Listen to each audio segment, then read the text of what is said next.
Keep your hair on, unraveling the meaning behind the phrase. Hello, everyone. Today, we're going to dive into a fascinating English phrase that might have you scratching your head. Keep your hair on. It's a quirky expression, isn't it?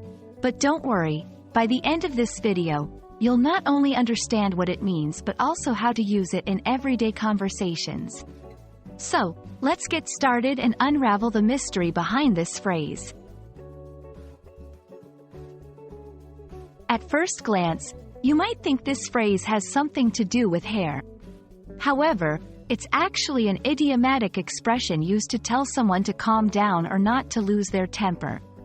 It's akin to saying, "Don't get upset," or "relax." The phrase is often used in situations where someone is becoming unnecessarily agitated or angry over something that can be resolved calmly. The exact origin of "keep your hair on" is a bit murky, but it's believed to have originated in the 19th century.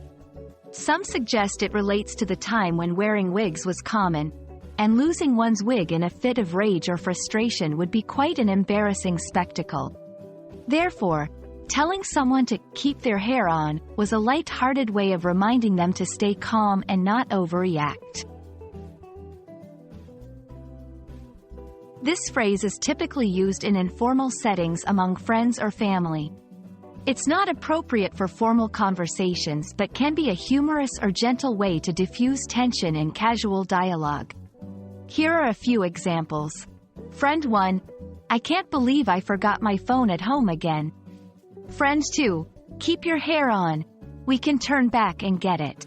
Parent, "You've been playing video games for hours." Child, "Keep your hair on. I finished all my homework." Remember, the tone of voice is crucial when using this phrase. It should be light-hearted, not condescending or dismissive.